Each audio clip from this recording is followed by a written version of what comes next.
did last year, we're going to do Friday calls to update everybody on what's going on in the legislature in the environmental space.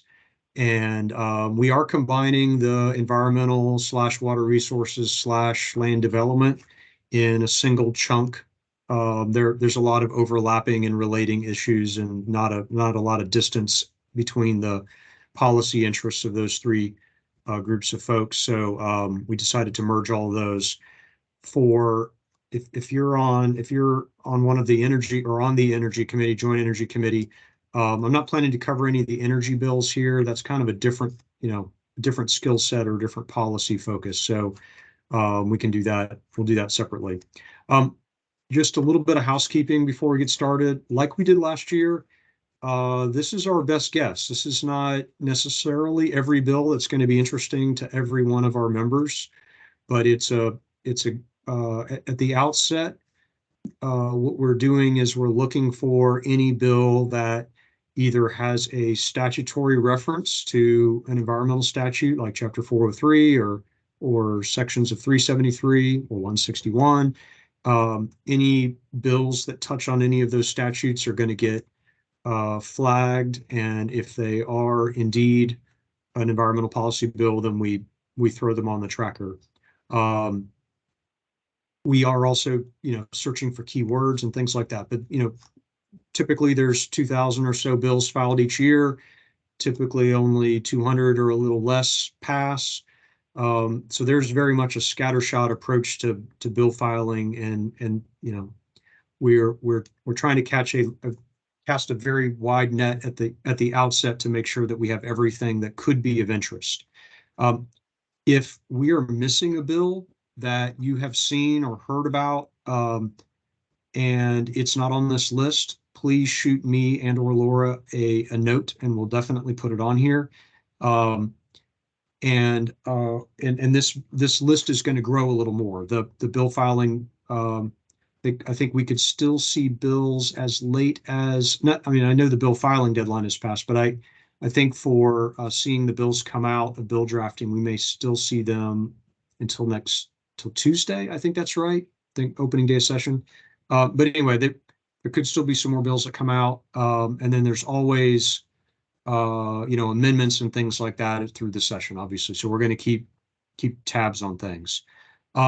Some of these bills are moving. Many of them are not even referenced to committees yet. And so just a little bit about the overview of the process. This is going to be repeat information for a lot of you, but some of you that may not be tracking or not participating, didn't participate last year, or just a reminder, bills, just because they're filed and get a bill number, does not mean that they're going to get heard. And if they don't get heard, they never really have a chance. To get heard, they have to be referenced to committees, and then they have to be scheduled for to be brought up in a committee, and then they have to get voted on and voted through those committees. So the committees of reference, if you're just looking at what's on the screen right now at the very first bill on here, House Bill 23, Water and Wastewater Facility Operators by Representative Bell, it's referenced to 3 committees. Those are House Water Quality, House Ag and Natural Resources, House Infrastructure. The action below that says on 228, it's in the House Ag and Natural Resources Appropriations Subcommittee.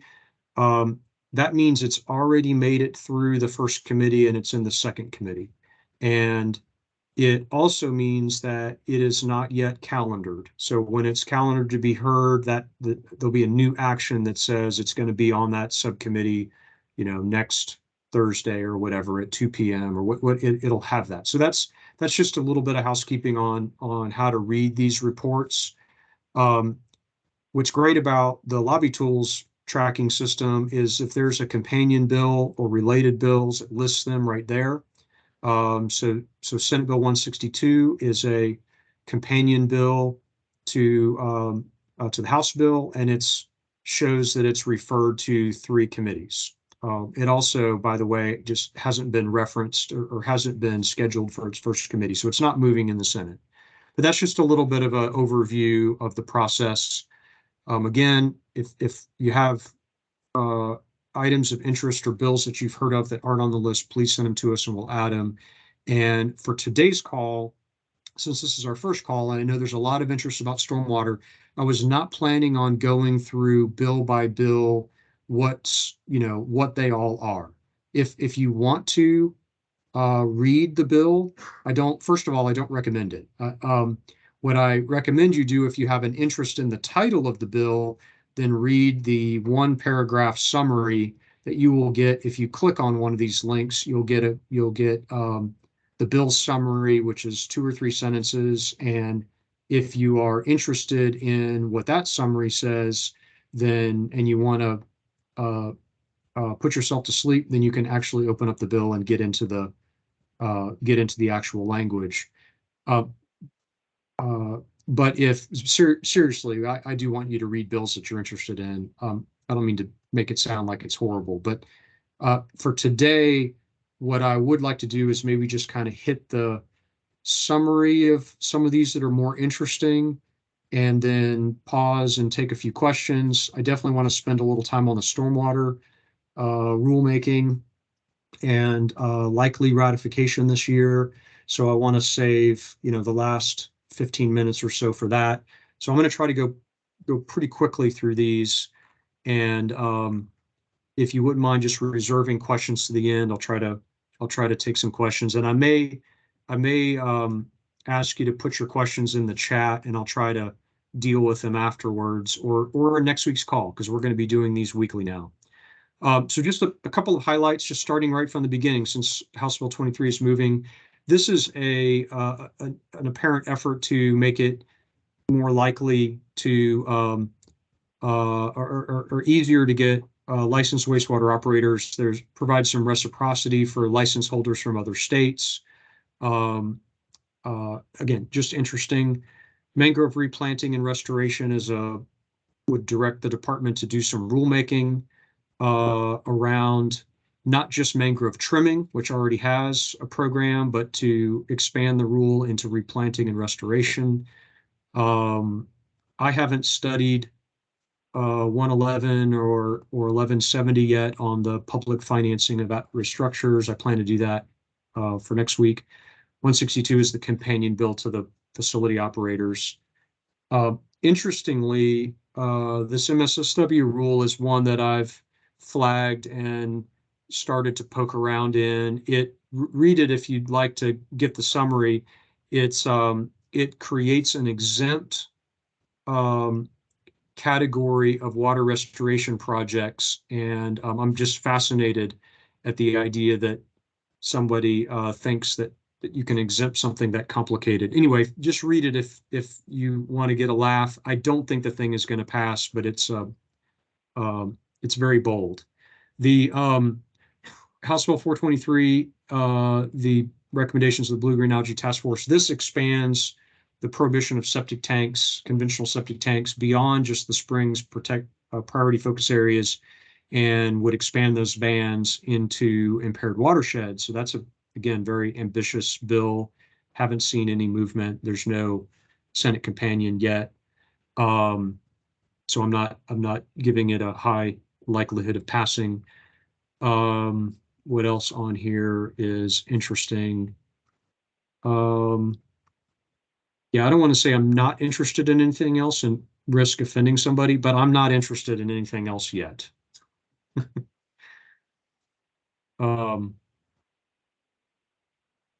Yep, just kind of scanning through here.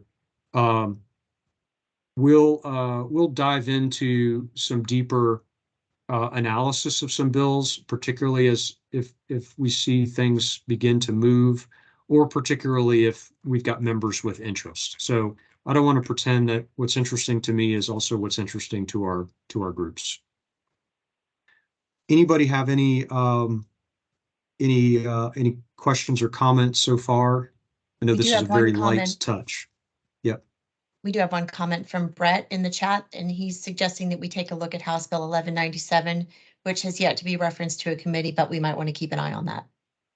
Okay, what's the number again? I'm sorry. 1197. Okay. I'll keep it on the list. And It would preempt counties and municipalities from adopting laws, Oh, yeah. rules, regulations, rules, or Mhm. policies relating to water quality or water quantity. Yes, I did hear about this.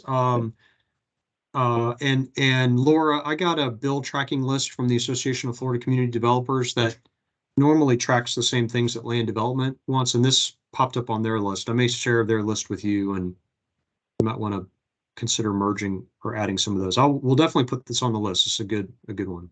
Thank you. Okay, will do. Thank you. That's all we have right now in the chat. Okay, great. If you think of anything or come across something between now and next Friday, again, please feel free to send them along. And particularly if you'd like to have me focus on a bill on a Friday, I'm happy to dive into one of these bills and spend 10 or 15 minutes on it rather than just giving you a quick broad brush. So happy to do that too. All right, so hearing really nothing else, I think I'm going to switch to stormwater. So the engineers have written letters. Well, let me back up a second. So if you haven't heard that there's a new statewide stormwater rule moving, then you've been living under a rock. So I'm sure everybody on this group is aware of that. The first really full look at the rule, we got almost everything back in December, but we got all of the rule provisions in February. So things are moving pretty quickly now. We wrote a comment letter from ACEC and FES and got those in on the draft rule before publication, and then the rule was published last Friday. So a week ago today, we got the notice of proposed rule, which does start a 21-day clock on submitting lower cost regulatory alternatives or filing other public comments on the draft rule, or the proposed rule, excuse me. What will happen at or prior to the 21-day expiration is the department can do a number of things. The department can publish a notice of change. So in other words, it could see comments that it likes. It could accept lower cost regulatory alternatives and publish a notice of change that would incorporate some or all of those rule amendments into an updated proposed rule. And then that would trigger another 21-day clock. So another thing the department could do is extend the 21-day clock. And then another thing the department could do is attempt to finalize the rule, close the 21-day, and then at that point the options become administrative hearing or challenges from affected parties, or not, right? There's a time frame for notifying the Department of Intent to challenge, and if that runs the course and nobody files a challenge, then the rule doesn't become final, but the rule can't be challenged administratively. What will happen after that is the department, because of the significant cost of the rule, it cannot be implemented, it cannot be effective until it is adopted, ratified by the legislature. So the department does have a ratification bill. It does not include the stormwater rule. It includes a wastewater rule, but it is seen as a vehicle that this rule could be added onto should this rule become final, while the legislature is still in session. If the rule does not become final before the legislature ends the session, then this rule will have to stay pending until the legislature could take it up in a future session. So let me then talk a little bit more specifically about what I think that what I'm hearing from other folks. I've talked to the department. I've been in touch with the department as recently as this morning, looking for updates. The department is getting a lot of comments about the cost of the rule and a lot of suggestions that lower cost alternatives are. Okay, thanks for that comment.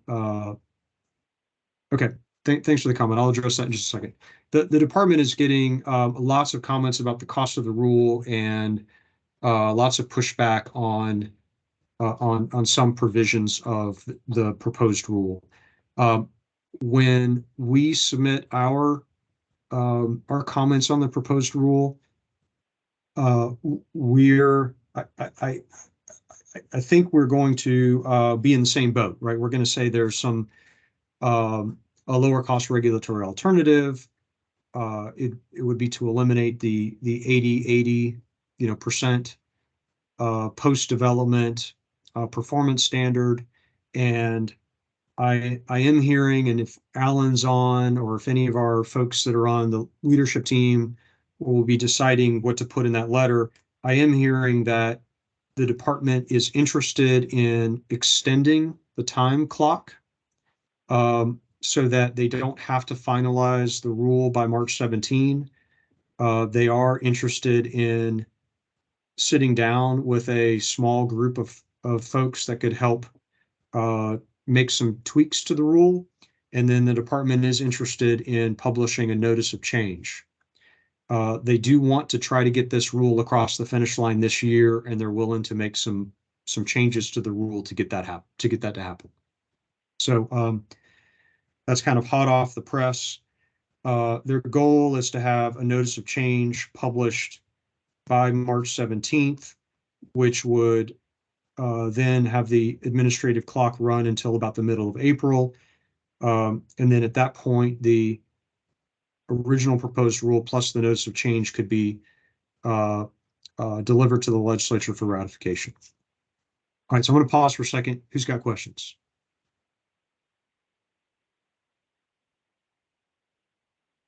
Hey, Jeff, can I jump in real quick? Just add Yes, the info from yesterday. And sorry, we weren't able to hook up last night. But I was on a call yesterday on this issue with the home builders and the developers association. Associated Industries was there and a number of others.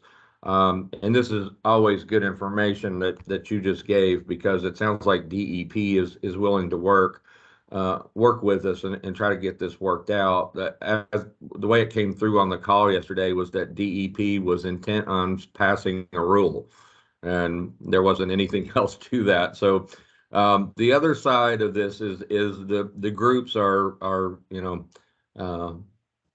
getting their chest puffed out now. There's been a number of discussions with folks from the governor's office.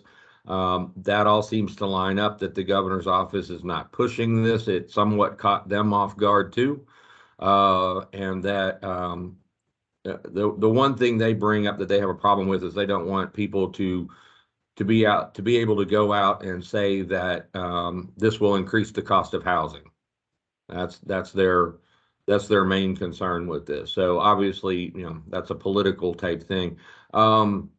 Also, there's been a number of contacts with Senate staff, with senators, with House reps, who are starting to express their concerns as well. There has been, as I understand, something drawn up for JAPSI, but it's unclear as to whether JAPSI will actually get in the way here.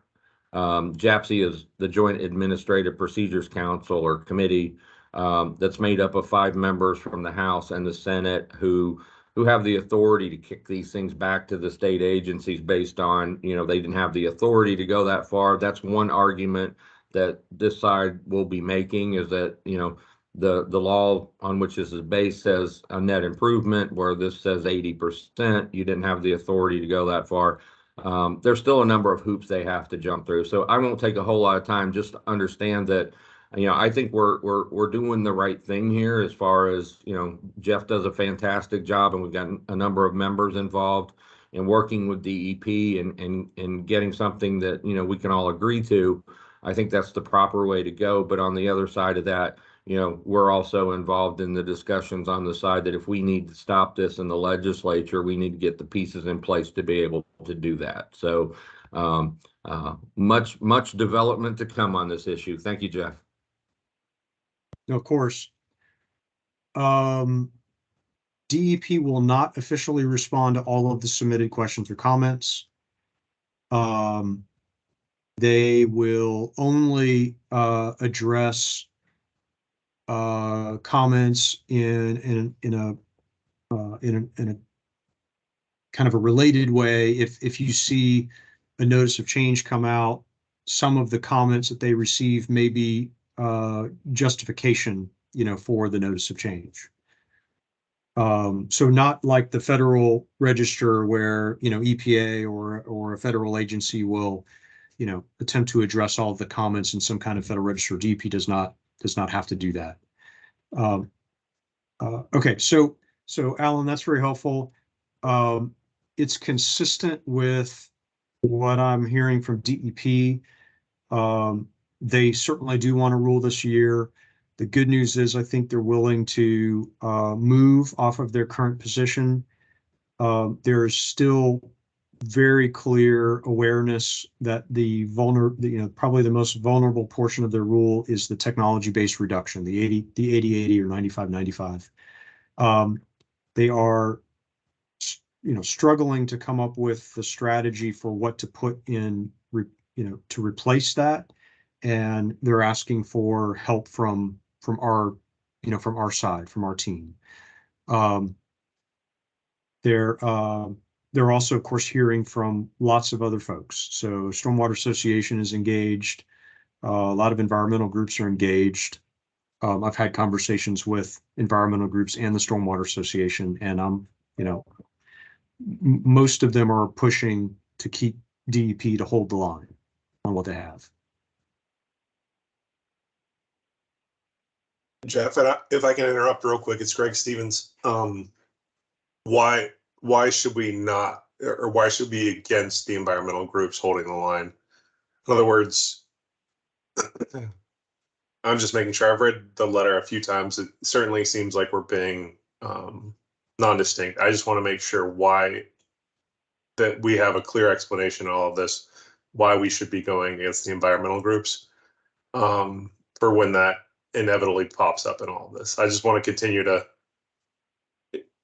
I just want to continue to, you've made some very clear points as to that, but that's going to be what they're, because obviously the number of the people that are here that are weighing in on this have a financial vested interest to reduce this. So not only are we engineers, but we're also business people. So we have to be, I'm just concerned that it's going to come across as us being business people first. So if we can continue to, I'm not at any of the groups that much that are taking a first part on this, but I just want to make sure that we're continuing to address that and continuing to make sure that we have a good answer to people that are saying, why are we not taking the side of the environmentalists, basically. I see. Okay. So first and foremost, we're objectivists, not environmentalists, right? We're engineers, so it's got to be black and white and it's got to be objective. So some of the positions that we've shared with the department include the fact that, as Alan mentioned, the law says the department is to update its rule to provide a consistent application of a net improvement performance standard. So those are the words from the statute. And objectively, it is difficult for one to conclude that statement supports a 80% technology-based effluent reduction. They're not the same thing. A net improvement, to use the words net improvement, it suggests that there's a pre and a post comparison, and you've got to make a net improvement compared to pre and post. So there's a kind of a disconnect, an apparent disconnect between the department's authority from the legislature and the rule that came out, and that's a reasonable place for engineers to comment on. Secondly, and this is an area that I've been getting a lot of traction with the department about, is engineers are also a good group of people that can analyze the technical aspects of the rule, look for potential unintended consequences, and then share those with the department so that we don't, in the name of improving water quality, actually support a rule that does the opposite or has unintended consequences. So, for example, if the 80/80 criterion is the law of the land, the way that is applied in the rule is you are to evaluate the post-development runoff without treatment. So that depends on your developed area and your development type and the runoff characteristics of your development plus the EMCs of your development, and you calculate a runoff, a pollutant loading from your post-development condition, and then your rule expectation is to reduce that by 80%, and then you meet the rule. Well, the public policy failure in that criterion is it is a technology-based criterion that is applied in a vacuum. You can do that anywhere. It doesn't matter where the project is in Florida. If you can hit the 80% technology-based reduction, then you meet the rule. And the problem with that is it's misaligned with the other objectives of the rule, which are to be which include being watershed specific and trying to disincentivize development in impaired watersheds or in BMAP watersheds when it's not necessary. And so one of the an unintended consequence, for example, could be that I can't meet the 80/80 requirement in all of these areas that I would like to be, closer to a city or whatever, in a suburban area or an urban environment. So I'm going to go find some raw land in the middle of nowhere where the land is cheaper because I'll need more real estate to get the extra pollution reduction from the extra stormwater treatment. So having a developer shop around for the cheapest land may include shopping around and finding land in impaired watersheds, for example. So it's a potential unintended consequence. I'm not sure if I'm capturing it well enough for everybody to understand, but the fact that it is disconnected from existing land use seems contrary to the rest of the rule, which is very much a pre-post net improvement based rule, which is what I think the legislature directed them to do. So anyway, that's just one aspect. I think those are places where it's important for engineers to engage on. That's the type of feedback that our profession can and should be making, and that people listen to us, because we're gonna do that next level of analysis that maybe our developer clients aren't going to do, or our local government clients aren't going to do. Yeah, thanks, Greg. I do appreciate your comment. I know you weren't taking it as making it a criticism. All right, so we're up against the clock. I know there's a lot more to talk about on stormwater. There will be more action on this for sure. And Ellen is going to tell me how we're going to help communicate that to all the folks that are interested in it. Yeah, just real quick, and for Greg and the others, it's important, what I said, let me clarify a little bit. We're not against a rule. We're against certain parts of this rule. It's just happening fast. There's a lot of things that, it was brought up on the call I was on yesterday that under the rules, this rule should have been published 30 days before the start of the legislative session. Well, they published it 10 days before. So there's some some of the members of the House and Senate that are starting to take offense at, it looks like DEP is trying to ram something through.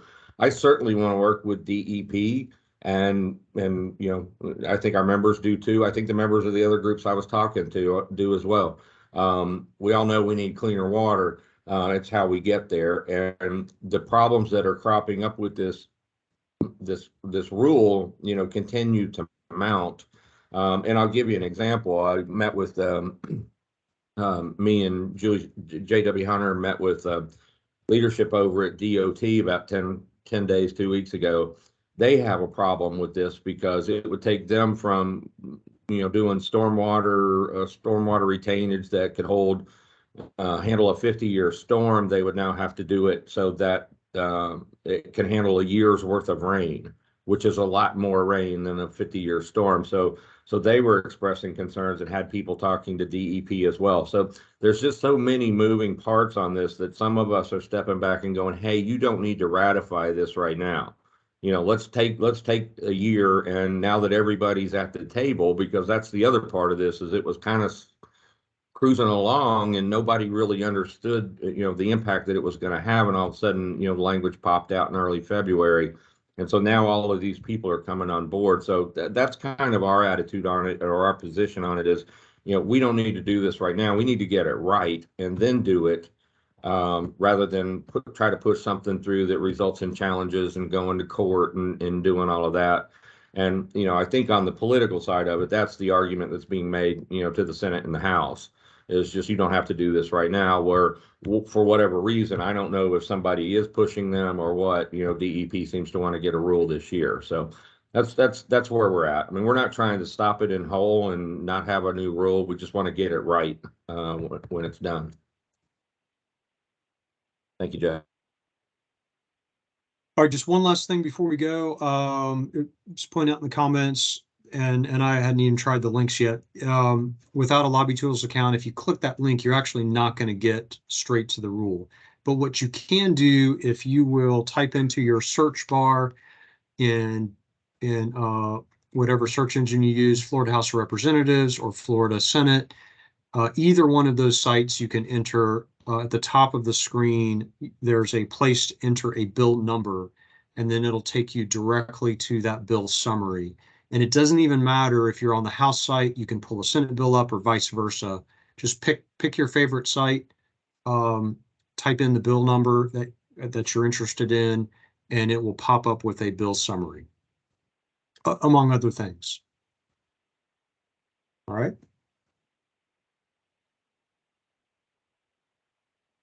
All right, well, very good. Well, I hope everybody has a fantastic weekend. Like I said, send us your questions or comments, and we will talk to you next Friday. Thank you, Jeff. Great, thanks, Thank you, Jeff. everybody. Thanks, everybody. Thank you, Jeff. Have a good day. You too. Thank you, Jeff.